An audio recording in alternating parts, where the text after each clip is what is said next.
à tout à l'heure. Voilà Libération li mu xëyee tey am na yeneen sax yu ci xëy tey voilà Libération ci kanam tuuti muy mbëkk mi exactement voilà merci beaucoup. Merci Nata, à tout à l'heure. À tout à l'heure alors Chérif ci lii la ñuy taxaw démb invité nañ fi Boubacar Seye mi jiite Horizon Sans Frontières en même temps jël nañ benn soxna bu nekk fële ca Tenerife bokk ci ñuy jàppale yenn saa yi di wàllu migrants yi ñu gis démb ministère affaires étrangères génn benn communiqué ne amul benn gaal bu jógee foofu noonu ak ñëpp ay sénégalais lañ mu mel ne am na ay woro ci kàddu yi waaye bu ñu gisee Libération dem ba Kafountine même suñu reporter sax daanaka ñoom il confirme que am na ay gaal yu jógee foofu ak ay nit te ñooñu ba léegi gisuñu leen muy gaal yu wute ak ñi ñu jot a wallu jamono ji foofu. parce que ñi ñu jot a wallu daanaka toll nañ ci juróom-ñett fukk yoo xamante ni quand même marine espagnole bi moom moo leen wallu woon foofu ca îles Canaries yi dégg nga ni ko aw waxee démb ci fii ci Sénégal bokkut ak kon xibaar yi nga xamante ni ñoom ñoo biir ak gaal yi jóge woon fële ci Kafountine nga xamante ni y a une ONG bi nga xamante sax gis nañ ko mu defoon ci benn communiqué ministère bi je pense que des fois aussi teel a wax gi moom mooy tax ñu yëkkati kàddu yoo xamante ni après mën naa war ak li nga xamante ni moom mooy dëgg li wér te wër mooy leen am loo xam lu ne fàng kenn mënu ko jeex fii ci Sénégal ndaw ñi tàmbaliwaat nañ jël gaal yi di dem bitim réew mooy ko doxee mosuñu mais dafa am période boo xam ne ci lay gën a tàkkarnaase surtout jamono ji nga xamante ni fi la nekk ci jamonoy tàngoor la nekk muy quai de pêche yëpp man barki dem moo njaay gi matul fukki fan dem nañ fi Caaroy géej toog di waxtaan ñu nañu samedi bi passé am na gaal goo xamante jóge na Caaroy ndekam Caaroy nga xamante ne biir Ndakaaru lu nekk boo fa taxawee yaa ngay seen Gorée seen port bu Ndakaaru nit ñi ñu ngi fay jógee di dem sakantuma yeneen quai yoo xamante ni ñu ngi comme ni ko aw waxee parce que de lui a même posé la question ñoom migrants yi bu ñëwee suñu leen laaj fan la ñu jógee mooy point yi nga xamante ni fa la embarqué yi muy Mbour ak ñu ngi wax Saint-Louis googu démb aussi am na benn famille bu ñun saisir sax après passage Boubacar bi ne ñoom en tout cas dëjal nañ seen doom ndax dafa jàpp ni ñoom dañoo demoon ci 23 juin bi passé ci la demoon te 23 juin mooy période bi nekkoon ci la gaal yi jóge woon fële ca île bu Kafountine ngir mën a dem fële wutali donc bu amee nag ay sénégalais ci ak yeneen étranger yoo xamante ni duñ dugg ci gaal yi parce que dañoo jàpp ni ñoom fii amatul luñ fi def fii ci Sénégal muy njuumte goo xamante ni xëy na c'est vrai que on a plusieurs fois lancé des appels ci ndaw ñi nga xamante ni ku bëgg a tukki kenn mënu koo tere parce que àdduna ak tukkeeyam jamono aussi buy dox aussi il faut nit ñi dem comme tubaab ni ñu jógee seen réew ñëw fii ci Afrique di fi wut si suñu doom aussi bu leen neexee ñu dem fu leen neex mais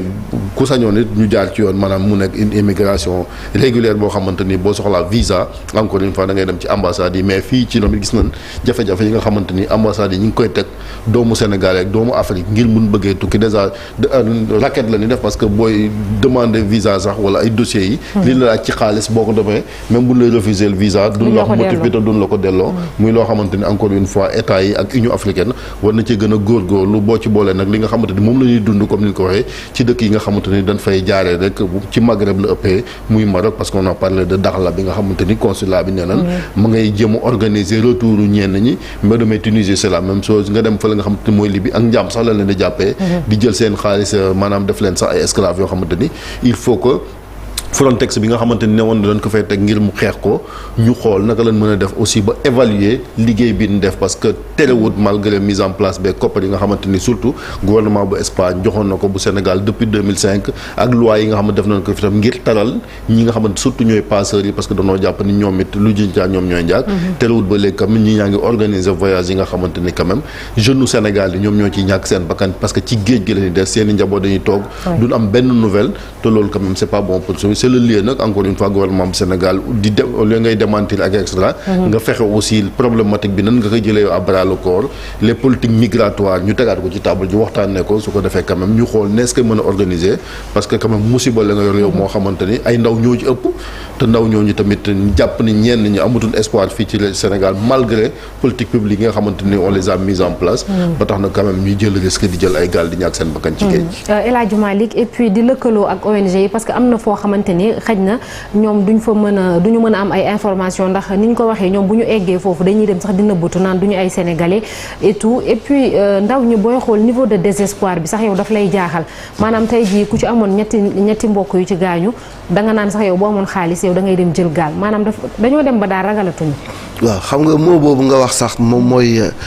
moo bu ci ëpp solo mooy désespoir moo tax ñu ci bari maanaam yaakaar ju tas xool ni seen avenir lëndëm na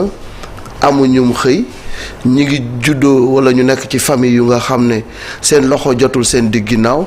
nga gis sa yaay muy dëpp cin maanaam amul tey lu mu dépensé désespoir boobu nga xam ne moom ngay dund ak pression sociale boobu moo lay yóbbu ci nga jël gaal am espoir mooy yaakaar ni boo demee ba Europe xëy na di nga tekki mais d'abord naata il faut que l'État pour mu liggéey ak ONG yooyu il faut d'abord ñu reconnaître que ni lii c'est un phénomène bu am parce que boo nee amul doo def effort pour liggéey ak ñi nga war a liggéeyal pour avoir le maximum d'informations mais il faut pas nier l'évidence am na lu nga xamante ni li olof naan lu ni fàng kenn du ko jeex donc et puis ça ne date pas d'aujourd'hui immigration clandestine ça date de Mathusalem ñi ngi fàttaliku ci ay jamono bi nga xamee ni affaire bi demoon na ba jël benn ampleur ba Europe ay charter lañ doon jël di ci teg migrants yi di leen delloosiwaat seen ay réew yaa ngi fàttaliku wayu Omar Pène ba mu doon wax Europe bëggatul charter yaa ngi nii donc mu mel ni que boo nee mbir mi c'est pas vrai ça veut dire que doo wut information doo jéem a wallu ñi nga xam ne ñoom ñoo nekk ci géej gi alors que tey les informations sont claires nettes et précises nit ñi dañ lay jox date le 23 juin la fi gaal jógee jox la nombre de migrants yi ci nekk ni la plus de 200 personnes wala 300 personnes wax la ni yeneen ñaari embarcation déparé nañ fa benn bu ci nekk plus de 100 personnes mi ngi ci. alors loolu bu amee au lieu d'aller sur le terrain dem ci théâtre des opérations faire des enquêtes ngay commencer di nier di génn ay communiqués loolu ça veut dire que alors naroo jël benn responsabilité alors lan moo tax tey ndaw yi di dem xëy na ci loolu la ñu war a gën a taxaw li tax ñuy dem moo di ni il y a le sous-emploi le chômage endémique tey xale yi amatuñu yaakaar ci lu bëri malgré les efforts faits par l'État du Sénégal pour utal leen am xëy parce que ku ne xam na ni il y a beaucoup d'initiatives qui sont prises pour jàppale ndaw ñi ci wàllu xëy mi mais doyul la pauvreté est là boo demee dans les campagnes et dans les villes vraiment le taux de chômage est extrêmement élevé le désespoir l'oisiveté des jeunes loolu amul lu nga xam ne tey mun nañ ko nier ci li xew ni beneen bi ci des naata sur la il y a la pression bi ngay wax noonu mooy la pression sociale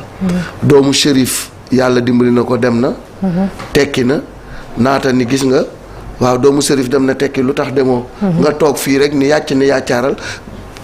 xas yooyu ñu lay xas day tax ba nga fippu jéem a dem ña dem fële aussi di la won de commencer selfie di la miirwaateloo di la xamal ni fii neex nan alors que c'est pas la réalité actuellement nii Europe ñoom ñoo gën a sonn am na ci ñi nga xamante ni nii tey yàpp bi moo leen gënal sax donc il faudrait absolument que jeunes yi comprendre que ne xëy na l'avenir c'est pas là-bas c'est ici comme ni leen ko Ousmane Sonko waxee mais là dafay fekk aussi que les politiques publiques ñu teg lu dëgër lu xale yi mun a am yaakaar pour delluwaat ci li nga xam ni moo di toog ci réew mi liggéeyee fi ñu ci bari bu ñu demee pour terminer ci tool yi la ñuy dem. Pourquoi ne pas faire de l'agriculture le moteur de la croissance économique? Pourquoi ne pas organiser les jeunes ba tey jii ñu mën ci wàllu élevage ñu ci gis seen bopp. tey napp gi ñi nga xam ni ñooy dem. ay pêcheurs la ñu la majeure partie parce que napp gi tey suñu géej gi amatul dara yaakaar amatul koom-koom bi fi amoon amatul xale yi di dem ci loolu la ñu war a gën a taxaw xam ni il y a un échec des politiques publiques qui explique aujourd'hui que ndaw ñi ñu ci bari di fàq di dem Kafountine Mbour Thiaroye Yaraax Ndar fépp xale yaa ngi dem c'est la vérité et il faudrait affronter justement cette réalité là pour trouver des solutions. Et même dans les îles Sine ak Saloum parce que d'habitude xale yi bu ñu tàmbalee di dem fenn xañ na ba ñu jàpp fa benn ñaari gaal dañuy toxu changer dem feneen et puis Cheikh Tidiane y a la voie maritime mais dañuy fàtte aussi voie terrestre bi maanaam désert bi gis nañ ñu bëri tamit dañuy dem di faatu lu ci mel ni diggante voilà ay Maroc ak ay Libye yooyu wala ñuy dem sax ba ñu leen di emprisonner maanaam chiffres yi sax pour am ko c'est quelque chose d'extrêmement difficile. Non chiffres yi moom mënoo ci am bu exact parce que déjà fa ñuy embarqué mënoo xam ñaata nit ñoom ñoo embarqué bon il faut le dire aussi que c'est pas un phénomène boo xamee ni c'est exclusivement sénégalais ah. Non ou africain ou africain même déjà sax gaal bu jógee Sénégal déjà man ñi nekk ay réew yu nekk sous région bi sax ñoom ñëpp ñoom ñoo fay daje. dugg ci gaal bi dem. Bon ça veut dire que. Bon c'est vrai que désespoir am na ci mais aussi am na si ñoo xamante aussi dañuy yàkkamti tekki bu gaaw parce que loolu la ñu jàpp ni soo demee bitim réew. li nga xamee ni ça peut te prendre 20 ans ici au Sénégal pour nga am ko foofu waaye ñaari at ñetti at peut-être loolu la ñuy yaakaar alors que c'est pas exactement le cas. gis na ñu bari dañuy dem foofu di dugg ci ay filières yoo xamee ni xaw ma ay voies yoo xamee ni c'est illicite. ñii dinañ ci tekki ñii duñ ci tekki ñu jàpp leen yooyu yëpp am na ci. te vraiment du loo xamee ni je pense que moom mooy yoon bu baax bi mais aussi pour en revenir au communiqué du ministère des Affaires étrangères xam nga li ñuy wax mooy information doo ko yor muy nelaw. ci ce tiroir par exemple soo xoolee seen communiqué bi ils nous disent que le 28 juin ak ba le 9 juillet 2023 260 Sénégalais en détresse ont été secourus dans les eaux territoriales marocaines loolu pour si tu veux faire vraiment du sérieux loolu soo ko jotee mais da nga koy publier sur le champ. Absolument. nit ñi xam ko mais doo xaar ba problème am bay nëbbu ko bay jéem a démentir lale nga door a ñëw génne loolu teg ko ci table mais on te dira mais pourquoi lii bi mu amee waxoo ko parce que c'est ça quoi mais nga ñëw sukkandiku ci benn communication de crise door a ñëw dellu si naa non lii amul waaye léegi moo fi jotoon a am mi ngi nii secourir nañ leen alors que ça c'est de l'information et les gens ont besoin de savoir parce que ça c'est une information officielle te ñëpp xam nañ ni lii ñu wax ni li ci am ci victime ëpp na lii comme ça nag faut pas se voiler la face faut que ñu xam ne que ça c'est un vrai problème parce que am na journal bu ma gis mu bind la saison des drames. Je pense que énième saison des drames plutôt la ñu war a wax énième saison des drames parce que lii at bu nekk période bi